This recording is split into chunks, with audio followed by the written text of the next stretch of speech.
హైదరాబాద్ లో జరగబోయే మనీ మంత్ర money manifestation classes కి ఇప్పుడే కాల్ చేసి రిజిస్టర్ అవ్వండి. Hello viewers, welcome back to our channel. ప్రస్తుతం మనతో పాటు ఉన్నారు consumers affair committee chairman Mandadi Krishna Reddy గారు. సార్తో మాట్లాడదాం. నమస్తే సార్. నమస్కారం అమ్మా. సార్, రీసెంట్గా అమెరికా వెళ్ళినటువంటి ఒక మహిళ ఎయిర్పోర్ట్లో దిగగానే అక్కడ ఉన్నటువంటి officers, customs and border security officers ఎవరైతే ఉంటారో ఆమెను పట్టుకొని ఆమె దగ్గర గ్రీన్ కార్డ్ తీసేసుకొని దాని మీద విజిటింగ్ స్టాంప్ వేసేసారంట. అంటే గ్రీన్ కార్డ్ ఉన్న వాళ్ళకి విజిటింగ్ స్టాంప్ ఎలా వేస్తారు, అది అసలు ఏంటి ఒకసారి దాని గురించి? ఇప్పుడు ట్రంప్ వచ్చిన తర్వాత ఎలాంటి జాగ్రత్తలు తీసుకుంటున్నారంటే, అక్కడ ఉన్నటువంటి ఇల్లీగల్ ఇమిగ్రేట్స్ని పంపించడమే కాదు, పనికి మాలిన వాళ్ళు, పనికిరాని వాళ్ళు, అమెరికాకు భారంగా ఉండేవాళ్ళు, అమెరికా నుంచి ఏదైనా లాభాన్ని సంపాదించేటువంటి వాళ్ళందరినీ ఏర్పారేయమనేటువంటి పరిస్థితులు ఒక రకంగా ఆర్డర్స్ వచ్చే వాళ్ళకి.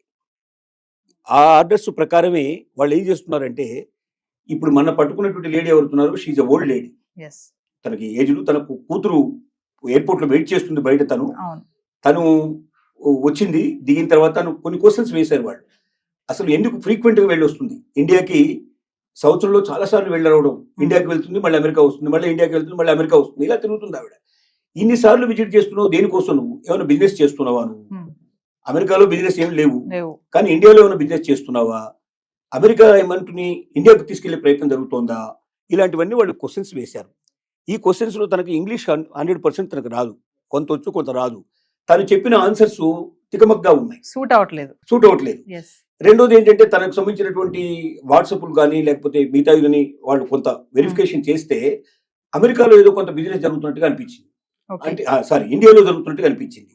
అంటే అమెరికాకు సంబంధించిన డబ్బులు ఇక్కడ ఉన్నటువంటి ఇండియన్స్ ని అందరి దగ్గర డబ్బు తీసుకొని తను అమెరికాకు వెళ్ళి, అమెరికా లోపల ఇండియాకు వెళ్ళిన తర్వాత తను అక్కడ బిజినెస్ చేస్తోంది. అంటే ఆ బిజినెస్ ఏదో అమెరికాలో చేస్తే దానివల్ల ట్యాక్సెస్ వస్తే అది అమెరికన్స్కి ఎంతో మేలు జరుగుతుంది. అమెరికాలో ఉన్న డబ్బుని ఇండియాకి తీసుకెళ్ళడం వల్ల ఇండియన్స్ బెనిఫిట్ అవుతారు తప్ప అమెరికన్ బెనిఫిట్ అయ్యే అవకాశాలు లేవు. కాబట్టి వాళ్ళు ఎంతసేపు ఏం చూస్తున్నారంటే, అమెరికాకు బెనిఫిట్ ఎట్లా తీసుకురావాలి, అమెరికాను అగ్రరాజ్యంగా నిలబెట్టాలి, అమెరికా ప్రపంచాన్ని డామినేట్ చేసి రావాలి. ఇప్పుడే ట్రంప్ చెప్పే విధానం ఇదే. అమెరికన్స్ ఇంత ముందుకున్న గ్రేట్ అయిపోవాలి, ఇంతకన్నా చాలా బిగించాలి, ఇప్పుడు ప్రపంచం మీద అంతా ఆధిపత్యం చెలాయించాలి. అలా చెలాయించాలంటే డాలర్ విపరీతమైన రేట్ రావాలి, ఇక్కడ ఉన్న వాళ్ళందరికీ ఉద్యోగాలు రావాలి, ఇక్కడ ఉన్న వాళ్ళందరూ సంపన్నులు అయిపోవాలి. అమెరికాకు ఇతర దేశాలకు మధ్యలో తేడా చాలా విపరీతంగా ఉండాలి, అంటే ఎప్పటికీ అందుకోలేని పరిస్థితి తీసుకురావాలి. అలాంటి పరిస్థితికి నేను తీసుకొస్తానని చెప్పి ప్రామిస్ చేశాడు ట్రంప్. అందుకే ఓట్లు వేశారు. ఓట్లు వేసిన తర్వాత ఏం చేశాడు, ఇల్లీగల్ ఇమిగ్రెంట్స్ ని సంఖ్యలు వేసి మరి తీసుకొచ్చి ఆ దేశాల్లో వదిలిపెట్టడం మొదలుపెట్టాడు. సంఖ్యలు వేయడం అంటే మనకి తెలుసు కదా, మరి అట్లాంటి ఆర్థిక నేరస్తుల్లో మిగతా వాళ్ళని చేసినట్టుగా తీసుకొచ్చేస్తున్నారు. ఇండియాకు తీసుకొచ్చిన వాళ్ళని కూడా సంఖ్యలు వేసి పట్టుకొచ్చారు. ఇప్పటిదాకా వచ్చినట్టు విమానాలనే అంటాకి వచ్చాయి. సరే, మోడీ వెళ్ళి మనం రిక్వెస్ట్ చేసి మేము మా వాళ్ళని మేము తీసుకొచ్చుకుంటాం, మీరు తీసుకురావాల్సిన అవసరం లేదు, మీరు ఎవరెవరు ఉన్నారు ఇల్లీగల్స్ మీరు గుర్తించండి, వాళ్ళు మాకు అప్పచెప్పండి, మేము తీసుకొచ్చుకుంటాం అని చెప్పాడు. బహుశా అది ఆచరణలోకి రావచ్చు. ఈ లేడీ విషయంలో ఏం జరిగిందంటే, ఒకటి తను సరిగ్గా ఆన్సర్స్ చెప్పకపోవడం వల్ల, తికమక అవడం వల్ల, టాలీ కాకపోవడం వల్ల ఒకటైంది. రెండోది వాళ్ళకి అర్థమైంది ఏంటంటే, ఈవిడ ఇండియాలో వ్యాపారాలు చేస్తోంది, అందుకే ఫ్రీక్వెంట్ గా అమెరికాకు వస్తుంది. అమెరికాలో ఉన్న డబ్బుని ఏదో రకంగా ఇండియాకు వెళ్ళేట్టు చేసి, ఇండియాలో దాని ద్వారా వ్యాపారాలు చేసి ఇండియాకు లబ్ధి చేస్తుంది తప్ప అమెరికాకు లాస్ చేస్తుంది. అమెరికాకు దీనివల్ల ఏ రకమైన ఉపయోగం లేదు, పైపెచ్చు నష్టం వస్తున్నట్టుగా వాళ్ళకి అనుమానాలు వచ్చాయి.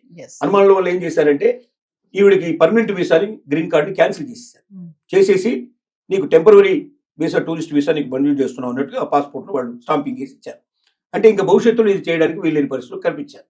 అంటే దీని అర్థం ఏమిటంటే, ఇది ఈవిడకు ఒక్కదానికే కాదు, ప్రపంచంలో అందరికీ దీని ద్వారా ఒక సందేశం పంపించారు. ఎవడైనా వేస్ట్ ఫెలోస్ ఉంటే అమెరికా లోపల వాళ్ళు కూడా మూటామూలే సర్దుకొని మీరు వెళ్ళిపోండి. రెండోది, ఇక్కడ ఉన్నటువంటి సంపదను తీసుకెళ్లి మీ దేశాల లోపల మీరు వ్యాపారాలు చేసుకోవడానికో లేదా అక్కడ మీరు వేరుకో లబ్ధి చేకూర్చే ప్రయత్నం మీరు చేసే వాళ్ళు ఉన్నారో వాళ్ళందరూ జాగ్రత్త పడండి. ఇక నుంచి భవిష్యత్తులో ఇది నడవు, ఇది ఫస్ట్ కేసు కాదు, అంటే ఇది కేసు ఒకటే కేసు కాదు, ఇంకా భవిష్యత్తులో 100 కేసులు 1000 కేసులు జరిగే అవకాశాలు ఉన్నాయి అని అందరికీ హెచ్చరిక పంపించడానికి దీన్ని ఒక ఉదాహరణగా చేశారు. ఇప్పుడు దీనివల్ల మిగతా వాళ్ళందరూ సర్దుకునే పరిస్థితి స్టార్ట్ అయింది, అలర్ట్ గా అవుతారు. అది ఇంకోటి, భాష సరిగ్గా రానటువంటి వాళ్ళు ఖచ్చితంగా ఇంకొకరు భాష వచ్చిన వాళ్ళ వెంటనే ఇద్దరు కలిసి రావాలి తప్ప ఒక్కరే ఒంటరిగా ప్రయాణం చేయడం వల్ల కూడా డేంజర్ అయ్యే పరిస్థితి ఉంది. రేపొద్దున అసలు ఏమీ లేని వాళ్ళు కూడా, ఏదో వాళ్ళ పిల్లల్ని చూడడానికి వెళ్ళిన వాళ్ళు కూడా సరిగ్గా ఆన్సర్ చెప్పకపోతే గతంలో వీళ్ళకి సాయంగా వాళ్ళే ఇచ్చేవాళ్ళు. ఎవరన్నా భాష తెలిసిన వాళ్ళని, లాంగ్వేజ్ ఎవరైతే చేస్తారో దుబాసీలు అంటారో వీళ్ళని పెట్టేవాడు, పెట్టి వీళ్ళకి సాయం చేసేవాడు. ఇక నుంచి సాయం చేయరు వీళ్ళు, ఎందుకంటే వీలైనంత వరకు అమెరికాకు వచ్చే వాళ్ళని తగ్గించాలనుకుంటున్నారు, పెంచాలనుకోవటం లేదు. టూరిస్ట్ వీసా కింద వచ్చిపోతే వాళ్ళకి అభ్యంతరం లేదు. వచ్చి ఓ నెల 2 నెలలు మ్యాక్సిమం 6 months టైం ఇస్తారు. 6 monthsలో మీరు అమెరికా అంతా తిరగండి, డబ్బంతా ఖర్చు పెట్టండి, మాకు బాగా వచ్చేది చేయండి, మాకు ట్యాక్సీలు వచ్చేది చేయండి, మా వాళ్ళకి ఇక్కడ అమ్మకాలు జరిగేటట్టు చేయండి, మావి కొనుక్కుపోండి. కానీ మీరు ఉన్నవి మా దగ్గర అమ్మడానికో లేకపోతే మా డబ్బును దోచుకుపోవడానికో మా ట్యాక్సెస్ని తగ్గించడానికో మేము ఇక్కడ సిద్ధంగా లేవు. కాబట్టి ప్రపంచ ప్రజలారా జాగ్రత్త పడండి. అమెరికా ఇక ఇలాంటివన్నీ సహించదు, ఇల్లీగల్ ఇమిగ్రేషన్ రానివ్వదు, పనికిరాని వేస్ట్ ఫెలోస్ కూడా వద్దు, పర్మనెంట్ వీసాలు కూడా మేము రద్దు చేస్తాం, గ్రీన్ కార్డులు కూడా రద్దు చేస్తాం. ఇక నుంచి ప్రతి ఒక్కరూ జాగ్రత్త పడండి అని ఒక పెద్ద హెచ్చరికకి ఆవిడ ఒక ఉదాహరణగా తీసుకోవడం జరిగింది. అంటే ఇక్కడ మేము ఎక్కువ సంపాదించలేకపోతున్నాము, అక్కడికి వెళ్ళి బాగా సంపాదించాలి అనుకునే ఆలోచన ఇంకా వద్దు అని అంటారా సార్? ఖచ్చితంగా నేను ఒకటే మాట చెప్పగలుగుతున్నాను. భారతదేశం ఇవాళ ఒకప్పుడు భారతదేశం కాదు. ఇవాళ అవకాశాలు కోకొల్లలుగా ఉన్నాయి. ఇక్కడ వ్యాపారం చేయదలుచుకున్న ఏ రంగంలోకి వెళ్ళండి, నిజంగా ప్రతిభావంతులైన వాళ్ళు ఆ రంగంలో అందరికన్నా ఎక్కువ సంపాదించే అవకాశాలు ఉన్నాయా లేదనేది మనల్ని మనం ఖచ్చితంగా ఒకసారి మనం ఆలోచించుకుంటే ఏ రంగమైనా తీసుకోండి. మీరు ఏ రంగంలో అయినా మీరు ప్రతి రంగంలో కూడా మీ దగ్గర నిజంగా ప్రతిభ ఉంటే ఒక ఆలోచన మొత్తం జీవితాన్ని మార్చేస్తుంది, ప్రపంచాన్ని మార్చేస్తుంది. అలాంటి ఆలోచనలు మీ దగ్గర ఉంటే ఇక్కడ కూడా మీరు రాణించే అవకాశం కావాల్సినంత ఉంది. వ్యాపారం చేసేందుకు మీరు మీ దగ్గర ఉన్న ఐడియాని పెట్టుబడి పెట్టగలిగితే దాన్ని పెట్టుబడిని తీసుకోవడానికి సిద్ధపడేవాళ్ళు, దానికి తగినట్టుగా కొన్ని 100 రెట్లు పెట్టుబడి పెట్టి దాన్ని ప్రపంచానికి అంతా అందించడానికి సిద్ధపడేవాళ్ళు ఇక్కడ కావాల్సిన మంది ఉన్నారు. భారతదేశంలో ధనవంతుల కొరత లేదు నిజం చెప్పాలంటే, కానీ ధనం కొద్ది మంది చేతుల్లో ఉంది.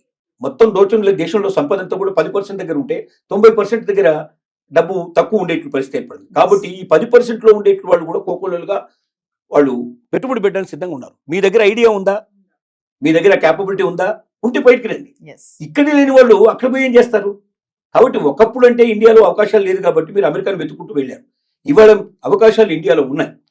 లేదని ఎవరంటే నాకు జాబ్ దొరకట్లేదు, నాకు పని దొరకట్లేదు అంటే వాళ్ళంత సోమరిపోతు ఇంకోటి లేనట్టు మాట. ఎందుకంటే రోజు మీరు చూడండి, పేపర్ తీయండి ఒకసారి, పేపర్లు తీస్తే కొన్ని వేల జాబ్స్ కనపడతాయి. కానీ మన వాళ్ళు వెతికేది ఏమిటంటే వైట్ కలర్ జాబ్ కావాలి, కష్టపడకుండా సంపాదించాలి, నేను ఎప్పుడు ఏసీలో కూర్చోవాలి, కార్లలో తిరగాలి, ఇలాంటి కోరికలు ఉండేవాడు కష్టం. ఏ జాబ్ అయినా సరే నేను చేస్తానని సిద్ధపడితే జాబ్ దొరకపోవడం కాదు, కావాల్సినంత సంపాదించుకునే అవకాశం ఉంది. ఒక జాబ్ కాదు, పొద్దున్నే మళ్ళీ పార్ట్ టైం కూడా చేసుకునే పాసిబిలిటీస్ ఉన్నాయి. కాబట్టి నేను ఒకటే చెప్పగలుగుతున్నా ఏంటంటే, అలాంటి అమెరికాకు వెళ్ళి అక్కడ బందీలుగా మనం పట్టుబడి సంఖ్యలు వేయించుకొని ఈ దేశానికి వచ్చి ఆ అవమానాలు భరించేదానికన్నా మీ దగ్గర శక్తి ఉంటే, క్యాపబిలిటీ ఉంటే ఈ ఐడియాని ఎలాగ బయటకు తీసుకురావాలి, ఎలాగా ఇవాళ సోషల్ మీడియా కావాల్సినంత తీసుకుంది. మీకు మీ దగ్గర ఒక మంచి ఐడియా ఉంటే మీరు సోషల్ మీడియాకి ఇవ్వండి, ఆటోమేటిక్గా ఎవరు చేరాలో వాడు చేరుతుంది. మిమ్మల్ని వెంటనే వాడే పిలుస్తాడు, వెతుక్కుంటూ వస్తాడు మిమ్మల్ని. కాబట్టి ప్రతిభావంతులారా, మీ ప్రతిభని వేరే దేశాలకు అమ్మడానికి ప్రయత్నం చేయకండి.